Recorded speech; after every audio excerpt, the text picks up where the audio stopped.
Mais en France, le syndicalisme est en perte de vitesse. Seuls 7% des salariés sont encartés.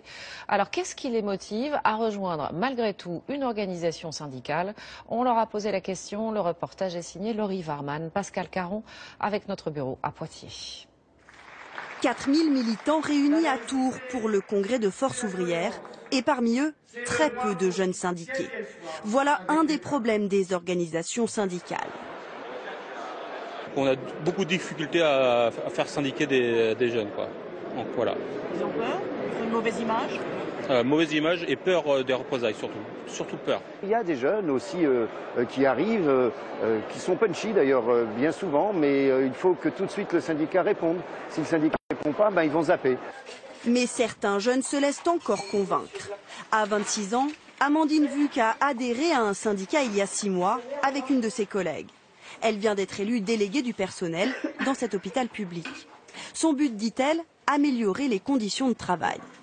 Je voyais plusieurs collègues qui se plaignaient, il y avait des petites choses qui n'allaient pas, que ce soit au niveau des plannings, que ce soit au niveau du manque d'effectifs. Et effectivement, c'est un petit peu ce qui nous a motivés aussi. On s'est dit, on va essayer de faire changer ces choses-là. Son premier défi, répondre aux inquiétudes des autres salariés. C'est elle qui va me représenter, elle est jeune, elle vient de débuter, c'est pas forcément évident. Je pense que les gens ont vite une représentation de ce manque d'expérience de par la jeunesse.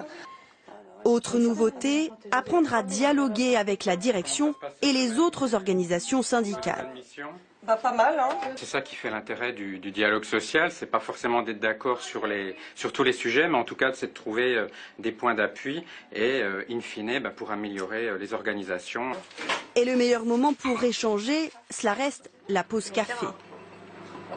C'est notre porte-parole, c'est la personne à qui elle est le plus proche et qui fait le même métier que nous, qui est avec nous tous les jours, quoi. Elle n'est pas dans son bureau. Ce qu'elle fait, je trouve ça très bien. Mais moi, après, personnellement, non, je le ferai pas. Pourquoi pas? Je me sentirais pas capable de le faire.